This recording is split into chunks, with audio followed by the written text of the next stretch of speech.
Yo guys, di video ini kita akan bahas pertempuran Kastil Iter 1945. Pertempuran Kastil Iter terjadi di Austria menjelang akhir Perang Dunia Kedua pada 5 Mei 1945.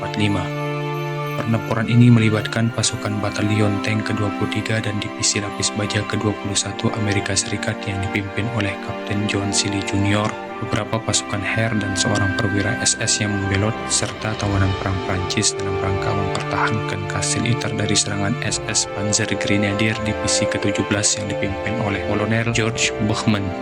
Mungkin pertempuran ini terdengar aneh, karena pada pertempuran biasanya musuh mereka adalah Jerman, tapi kali ini mereka menjadi sekutu dan saling membantu dalam mempertahankan kastil dari gempuran pasukan Waffen SS yang setia kepada Adolf Hitler. Pada 3 Mei, Sukovic yang merupakan anggota pasukan perlawanan Kroasia meninggalkan kastil untuk meminta bantuan sekutu. Setelah berjalan 64 km, ia bertemu dengan resimen infanteri Amerika Serikat di kota Innsbruck. Ia memberitahukan tentang tahanan perang yang berada di Kastil Iter. Namun sayangnya Sukovic terbunuh di perjalanan saat menuju Iter dan pasukan Amerika yang terluka terpaksa mundur.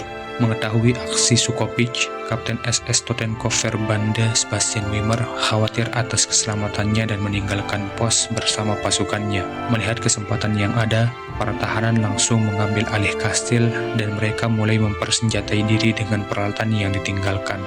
Karena cemas Sukovic tidak kunjung kembali, para tahanan kastil mengirim Andres Krobot ke kota Worgel membawa surat yang sama seperti Sukovic. Ia berhasil melakukan kontak dengan anggota perlawanan Austria di kota itu, dan ia dibawa kepada Mayor Joseph Gengel yang merupakan komandan dari sisa-sisa anggota Wehrmacht. Gengel berniat menolong mereka, namun kondisi tidak memungkinkan. Ia juga membutuhkan pasukannya untuk mempertahankan kota dari serangan balas dendam Waffen SS. Sehingga Gengel hanya bisa berharap tentara Amerika Serikat dapat mencapai kota Worgel agar bisa menyerah dan meminta bantuan tentara Amerika Serikat. Pada waktu yang sama, unit pengintai terdiri dari 4 Sherman di bawah komando Kapten Lee telah sampai di kota Kufstein. Di sana ia diminta untuk memberikan bantuan kepada Gengel. Lalu mereka bersamaan berangkat ke kastil untuk membebaskan para tahanan petinggi Prancis. Para tahanan yang sudah akrab dengan Kapten Kurt, yakni salah satu pembelot SS, meminta agar dipimpin untuk membuat pertahanan hingga bantuan dari Amerika Serikat tiba. Setelah Kapten Lee tiba di kastil, para tahanan menyambut mereka dengan hangat, namun mereka juga kecewa karena bantuan dalam jumlah yang sangat sedikit. Kemudian Kapten Lee memerintahkan untuk membuat pertahanan dan menempatkan tank Beselten Jenny di pintu masuk kastil, lalu memerintahkan para tahanan Prancis untuk bersembunyi. Namun perintah tersebut ditolak karena mereka juga ingin ikut bertempur di sisi tentara Amerika Serikat dan Wehrmacht.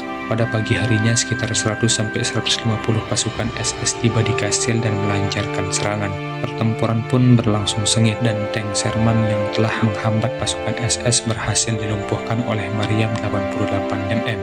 Mereka bertempur hingga sore hari. Kemudian bala bantuan tiba sekitar pukul 4 sore.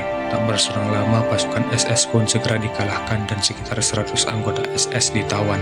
Melihat jasa Kapten John Seeley Jr., ia diberikan penghargaan. Akan tetapi Mayor Gengel tewas dalam pertempuran karena mencoba menyelamatkan mantan Perdana Menteri Prancis yang dalam bahaya.